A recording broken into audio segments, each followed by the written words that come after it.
Well, it is CX release day here at Merriam regarding Kawai's brand new CX-102 and 202s. These instruments are replacing Kawai's really well-regarded KDP series, currently the KDP-75 and the KDP-120. But we understand that there have been some really cool upgrades. Let's get this thing opened up and find out what these new CX digital pianos are all about.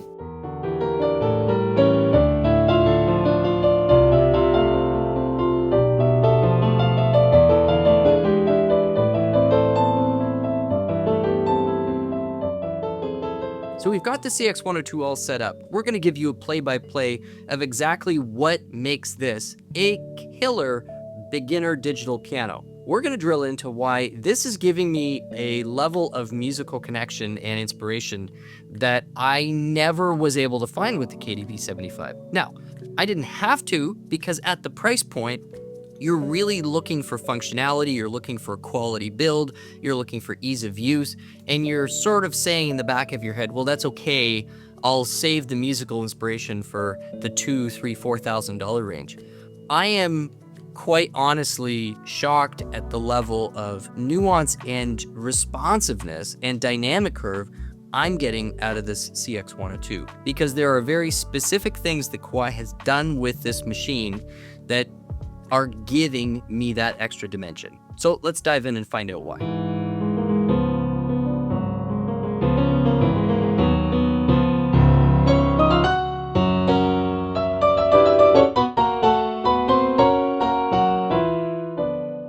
Now, the first place I'm going to begin is actually the aesthetics. For one, we've got these rounded bevels or rounded sort of gables here on the side.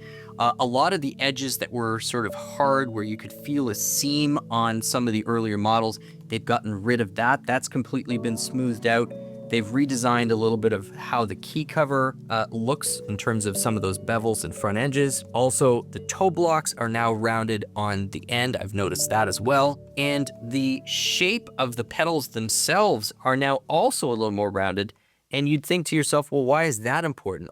Well, if you're playing this thing for a few hours, the less rounded and the more squared off the pedal is, the more that can actually be uncomfortable on your foot, particularly if you are playing without shoes. So rounding those pedals off makes it more ergonomic. They've also updated the interface. Now, the overall functionality has not changed. This is going to really behave the same way as the KDP-75, but they've updated the look and feel of the icons.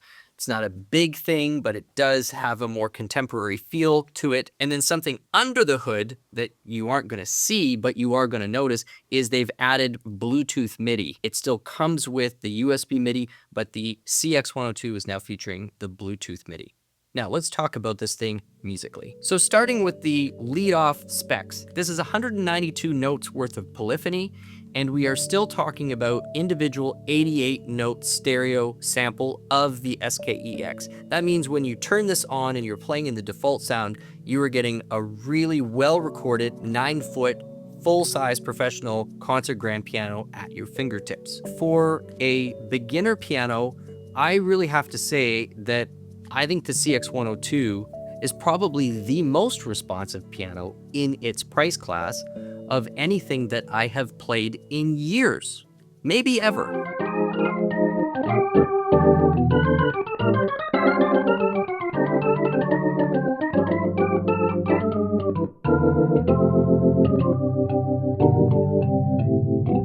And why I think this is so important for a beginner piano is anybody who starts music lessons wants to be excited. Everybody wants to be able to sit down and, either with headphones or not, play that first chord that reminds them of their favorite music and just feel all of that resonance and harmony, and you just get that tingle. And that inspiration is so important in the opening days and the opening weeks of somebody's piano journey. If they can't connect to that physiological joy that playing piano gives, and it really just becomes moving fingers and learning notes, you're missing the whole emotional side of connecting and playing with this instrument. And it's so important that it be there. On the CX-102, it's actually achieving that. And particularly with the headphones on, it transports you into a truly three-dimensional space. And one of the things that's helping the CX-102 with that,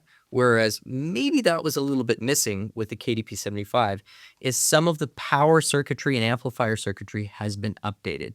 It's a very clean sound. And so when your ear isn't hearing a very low level background hiss when your volume is up a little bit, when that's gone and you can really start to hear the nuance that's there, it just helps put your mind and your musical soul into that place. So that power circuitry update is not a small thing.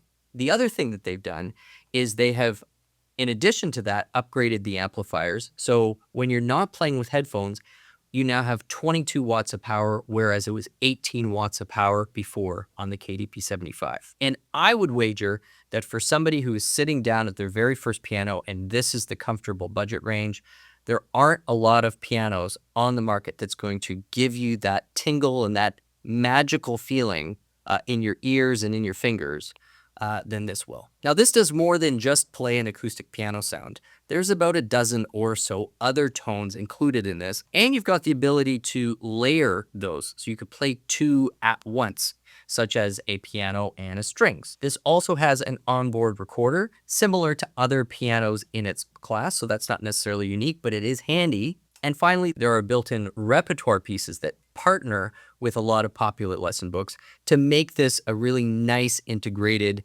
practice tool if you're going to be using any of those popular method books. Before we go any further with the CX-102, I just want to stop for a moment and thank all our subscribers for their support over the years. You have really helped us grow the channel, and for people who don't know how YouTube works, subscribers are a huge part of what allows us to continue making great content, going and investing in new equipment, and just having fun and bringing the magic of piano out into the world. Now, when we look at our channel stats, we actually see that over 50% of the people watching this video are not subscribed, which to me is exciting because it's a great opportunity to invite you into our community. But it's more than just that.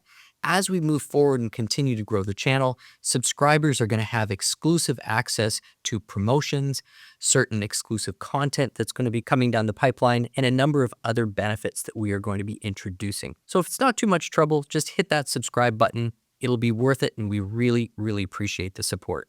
Now, let's get back to the CX-102. So the other thing that's new for this model is the action. Now, this is the responsive hammer light action. Some of you who follow the industry might realize or might notice this is the same action that's gone on Kawai's ES60.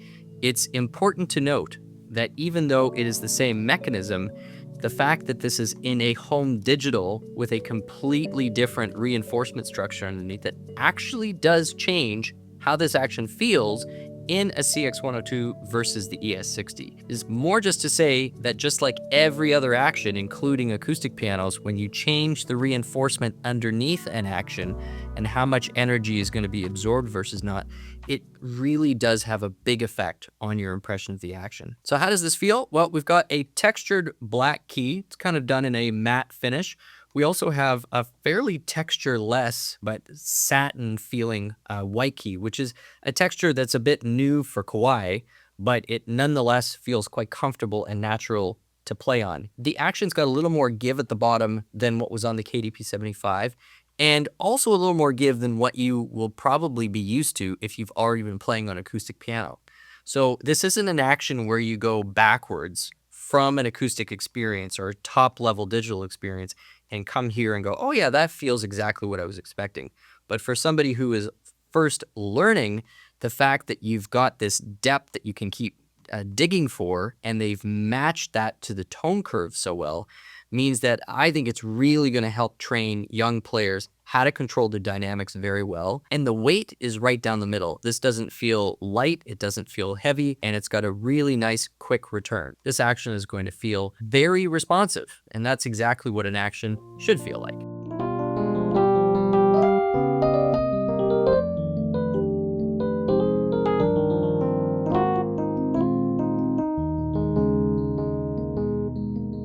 And finally, for people who might be using this for MIDI or just like to know, this is a dual sensor system as well. It's not the triple sensor, which we will find and be talking about on the CX-202. So just to wrap up, once again, this is why I think this instrument is so exciting.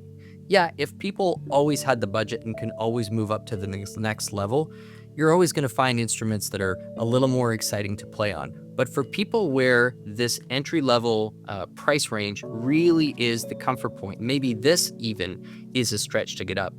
What excites me so much is just how vivid and how detailed and lush the sound stage and the stereo field is playing this piano. Particularly, I'll say it again, on headphones, this transports you into a truly immersive feel that you don't normally expect until you start spending like $2,000–$3,000 on a digital piano. So thank you so much for checking out this fresh video on the CX-102. My name is Stu Harrison.